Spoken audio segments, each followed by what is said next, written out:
whoever is listening, guys, welcome back. My name is Grayson Mann, and welcome to not what I'd call an emergency podcast, but certainly a lot to talk about today following Monday night's, depending on who you ask, Jets win over the Buffalo Bills. That we're going to do a lot of things today. I have some categories that I want to lay out that we're going to try to follow as the weeks progress. So besides that, I hope you're having a great week.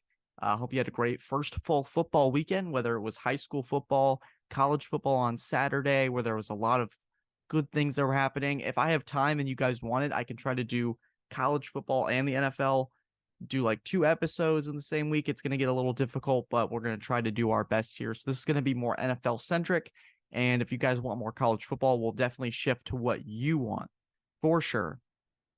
But today we're going to do my reaction to Aaron Rodgers' season-ending injury and what it means for the Jets and the AFC as a whole. We're going to do my studs and duds of NFL Week 1, and then my 3 guarantees, or as I call it to some, the Grayson guarantee. That seems pretentious. With the NFL Week 2 slate, I have 3 games that I really like, and so if you're a betting man or anything like that, these are the games for you. All right, so let's get into the big news of the day. It just was reported about 20 minutes ago, and I knew I had to get a podcast out as soon as possible. Aaron Rodgers has torn his Achilles. Last night, it only took 4 snaps for an entire offseason of excitement, hype, buzz, whatever you want to call it. It's been one of the more anticipated seasons in NFL history for the Jets, bringing in the 39-year-old quarterback Aaron Rodgers from the Packers. MVPs galore, Super Bowl champion, brings so much to the table as a quarterback, and obviously an immense upgrade over what they had before in Zach Wilson, who we'll talk about in a second, who played fine last night in Aaron Rodgers' absence. But the entire night, it felt like, and I didn't get to see the injury. I was actually doing something in my room, waiting on me and my roommate to start watching the game, and I was checking Twitter, and I see that Aaron Rodgers is down. I was like, oh, I need to stop what I'm doing, and I need to get out to the living room now and turn on the TV. And you see Aaron Rodgers getting carted into the locker room. His expression on his face didn't tell or didn't paint a beautiful picture. So it's been confirmed, torn Achilles. He's going to miss the entire season. And with that, I think the Jets season is over. It really is unbelievable how in the NFL, just a short amount of time can rip apart what probably was going to be one of the better teams in football this year. I compared them to the 2020 Buccaneers on the radio with Fax and Childress, who you should check out on The Roar, or on this podcast where I thought, man, if the Jets really figured this out and got things going, I thought they were going to have a slow start because I had some concerns about their tackle position and how Rodgers would potentially adjust to that. But once they shored that up, they were going to be virtually unbeatable. They have one of the best defenses in the league, a rising star in Garrett Wilson, who had one of the best catches I've ever seen last night and probably seen for this entire season. And I think, yeah, like I said before, this Jets season is down in the dumps. It's in the toilet. You can flush it. The Jets are going to try to start Zach Wilson for the rest of the way. I don't believe that lasts.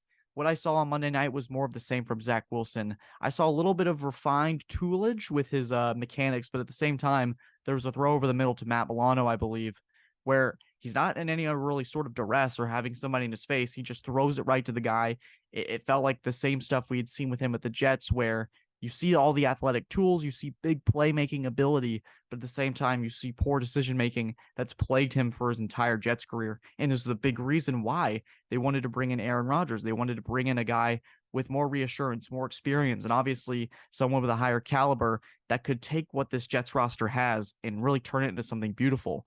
And I think before we get into what this means for the AFC, I think you have to give a ton of credit to Robert Saleh and this coaching staff, because last night was a tough one. And you saw you see the tweets, you see it on the TV, you hear with the announcers, with Buck and Aikman. The air was let out of MetLife Stadium. It felt like it was this giant bounce castle that just got deflated slowly. And it's painful to watch that just deteriorate and wash away, because you're a Jets fan, this is probably one of the more exciting seasons since maybe Brett Favre signed, since maybe you drafted any of these quarterbacks. There was legitimate hope. And it's not like, oh, I hope Zach Wilson pans out, or I hope Mark Sanchez turns it around, or I hope Sam Darnold's able to make this work with all of his talent. You know what you're going to get in Aaron Rodgers. You know what he brings to the table. We saw it on Hard Knocks all summer long. This Jets team looked dangerous. They looked like they're ready to compete. Aaron brought this sense of winning in. He took a pay cut to bring in a guy like Dalvin Cook. And now that's completely thrown out the window. And you bring in a quarterback that the team already pretty much gave up on. I know they didn't trade him, and I put out a tweet last night that this was his time to prove people wrong in that same breath, but I'm not fully sure that he's capable of doing that. And let's just take a look at what the Jets' schedule is after that Bills win. That overtime win was significant to keep their season alive because the next slate of games is, you open up with the Cowboys, which they'll talk about that matchup later, but I think the Cowboys are going to roll away with that one. They play the Patriots at home. That matchup has a different tune to it now that it's not Aaron Rodgers versus Mac Jones. Zach Wilson's struggles against Bill Belichick have been as advertised. I think he hasn't gone a game without throwing an interception against Belichick, and certainly has not won a game against the Patriots in his career. They open up then again at home with the Chiefs on October. Should be a primetime game. We'll see if that gets flexed out because of the situation, but you'd expect the Chiefs to win that one. They play the Broncos, who have a strong defense, and Sean Payton's offense should have things going by then. They play the Eagles, then they play the Giants, who should maybe bounce back in the Battle of the Meadowlands. Then they play the Chargers. You have the Bills once again on the road, the Dolphins. It just doesn't look like a schedule that's going to be very favorable to a quarterback that hasn't shown you much substance over his 3-year career. It's going to be an interesting tale. It's going to be an interesting tale for this Jets team. And it really has set them back in a sense that they had all the puzzle pieces together. They built the roster the right way. They got the star quarterback through the big trade with the Packers, who this also affects Green Bay as well, as I don't think they get a first-round pick anymore because Aaron Rodgers did not play 70% of the Jets snaps. So that's a big issue as well for the Packers if you're looking at how their side of this trade is supposed to work out. But what does this mean for the AFC East and the AFC as a whole? First of all, the AFC East is wide open. The Bills last night were terrible. Josh Allen, who we'll talk about, he's in my duds category, looked unrefined, unpolished. Now, the Bills, out of all 4 of these teams, are probably still the candidate to win the AFC East. They have the best roster now moving forward without Aaron Rodgers on the Jets. They have the best quarterback on in the AFC East, no matter what Tua and Mac Jones did over the week, who both performed pretty well against really talented teams, both to varying results. But I think this division has a potential to be wide open. We saw a much improved Dolphins team. We saw Tua really take a step forward. He still has some of the same throws here and there, but I really liked what he showed. And they're going to be able to match it up against Mac Jones and this new look offense, who, after they cleaned up some mistakes, looked like a much improved team. They looked competent, which could not be a word to describe the team in 2022. So the AFC East is going to be very, very interesting.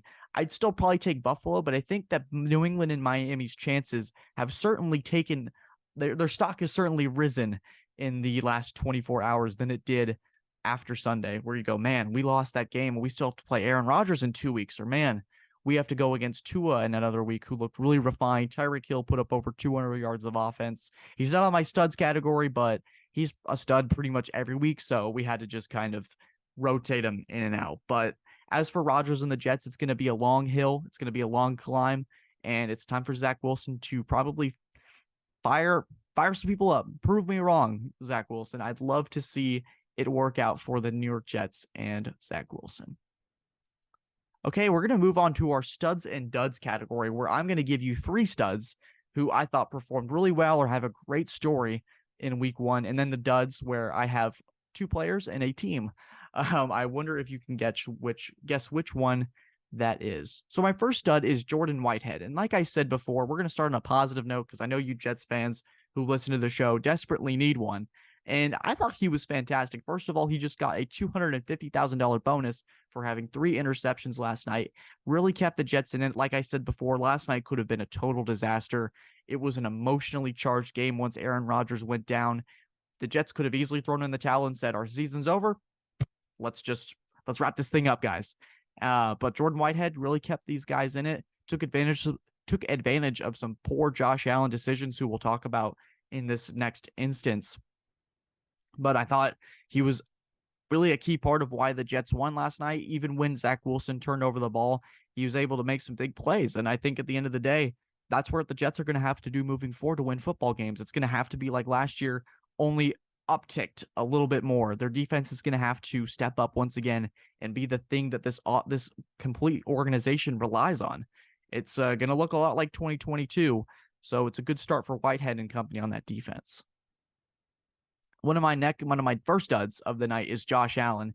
And I just want to read off some stats for you guys for Josh Allen. It hasn't been as noticeable, and maybe this is just an anomaly for this year, but there has been a significant regression for Josh Allen in these last 2 seasons. So in 2020, he had his career year. He threw for 4,544 yards, 37 touchdowns, 10 interceptions with a quarterback rating of 107.2. Pretty solid, pretty good stuff. Bills made the AFC Championship. 2021, Josh Allen throws for 60, he completes 63.3% of his balls, 4,407 yards, 36 touchdowns, 15 interceptions with a quarterback rating of 92.2. You'd assume that eventually he'd have a regression, but did it stick? 2022 throws for the exact same completion percentage, oddly enough, throws for 4,283 yards, 35 touchdowns, 14 interceptions, and a quarterback rating of 96.6. Last night, he completed 70% of his throws for 236 yards, 1 touchdown, 3 interceptions with a rating of 62.7. Now, am I going to say that this is the Bills destined for a terrible year with Josh Allen behind the center? No, it's not going to be like that. But I think it's something to watch for. Last night, Allen looked very uncharacteristic. We know Allen's a gunslinger. We know he likes to take chances, and usually more than not, it's paid off. But I think for Allen and these Bills, where these last couple of years have been to fluctuating success, AFC Championship, disappointing playoff run. They almost were 13 seconds away from beating the Chiefs 2 years ago in Arrowhead, and maybe that's the year they win the Super Bowl, especially against the Rams that year. Who is to say? But with Josh Allen in Buffalo, I've always never been a fan of the Brett Favre characteristics of his game. I thought he really took a step forward in 2020 where he was making more of the simple throws. His game wasn't out of control as it was in years past. So maybe this game is just an anomaly. The Jets defense has given him problems in the past, especially last year with that new and improved defense. But in that same breath, I think there's something to be concerned about with this Buffalo team. They play the Raiders this Sunday, and I think that's going to tell us a lot about where this team is headed. If they struggle out of the gate and there's more turnovers, there's some real concern and some genuine positivity from the Patriots and the Dolphins, who would definitely think their chances of winning this division after Buffalo's dominated it for the last 3 years is a reality. Okay, my second stud of the day is Zay Flowers, who had an incredible debut, 9 catches, 78 yards. I want to quickly touch on a story from Zay Flowers that I learned at ACC kickoff last year, where it was Boston College's coach, Jeff Halley, told us this story about how Zay Flowers was offered $500,000 to transfer to an unknown school and leave Boston College. And in this new world of NIL and everything like that, you'd be reasonable to assume that that's a pretty strong number to turn. It's a pretty strong number not to walk. It's difficult to walk away from that. And for Zay Flowers, he turned his back on it. He stayed at Boston College, put up a career year, and was now a first-round draft pick. Ended up making more money than he ever would have transferring to that college. And Halley spoke to how it meant to him, what it spoke about this Boston College culture. And while they didn't really have too much success in 2022, Zay Flowers' personal success allowed him to get drafted to the Baltimore Ravens. And I think the entire talk of this offseason for Baltimore was about Odell Beckham and how Lamar Jackson finally has this premier number 1 wide receiver. But what if we were wrong about the specific receiver Lamar was going to get? I think Zay Flowers has a chance to be the real star of this Baltimore Ravens offense, especially since Mark Andrews didn't play on Sunday, since Odell Beckham was a little slow getting into the groove of the game, 2 catches for 28 yards.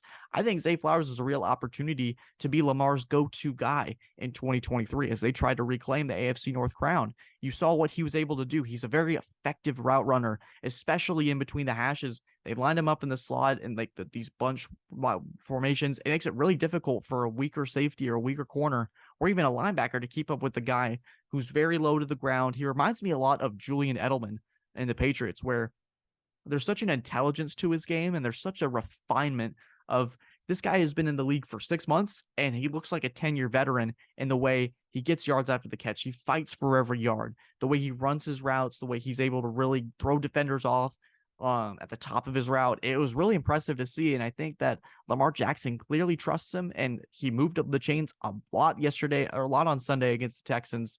So I think there's a lot to look forward to if you're a Ravens fan. Yes, the offense was slow at points, but if you get Odell Beckham involved and you have a guy like Zay Flowers, who's a growing star in this league, you should be very excited about what's to come.